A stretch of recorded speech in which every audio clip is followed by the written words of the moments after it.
ஆளுநர் மாளிகை முன் பெட்ரோல் குண்டுகளை வீசிய கருக்கா வினோத் என்ஐஏ நீதிமன்றத்தில் நீதிபதி முன் காலணிகளை வீசியதாக மீண்டும் கைது செய்யப்பட்டுள்ளான். இதுகுறித்த விவரங்களை செய்தியாளர் கதிரவன் வழங்க கேட்கலாம். கதிரவன் வணக்கம். மேலும் விவரங்கள் என்ன சொல்லுங்க. கிண்டியில் உள்ள ராஜ்பவன் முன்பாக 2023 ஆண்டு அக்டோபர் மாதம் பெட்ரோல் குண்டுகள் வீசப்பட்டது. இந்த விவகாரம் தொடர்பாக நந்தனத்தை சேர்ந்த ரவுடி கர்கா வினோத் என்பவன் கைது செய்யப்பட்டு சிறையில் அடைக்கப்பட்டார். பின்னர் இந்த வழக்கானது என்ஐஏக்கு மாற்றப்பட்டு குற்றப்பத்திரிகை தாக்கப்பட்டு இறுதிக்கட்ட விசாரணையானது நடைபெற்று வருகிறது.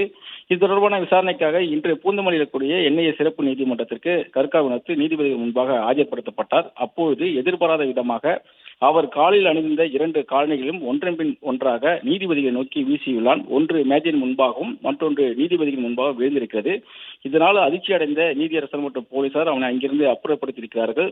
தன்னை வெளியே விடும்படி கோஷம் எழுப்பியவாறே அவர் காலணிகளை வீசியுள்ளதாகவும் தெரிய வருகிறது. இச்சம்பவம் பெரும் அதிர்ச்சி ஏற்படுத்திய நிலையில் காவல்துறையில் புகார் அளிக்கப்பட்டிருக்கிறது. விவரங்களுக்கு நன்றி கதிரவன்.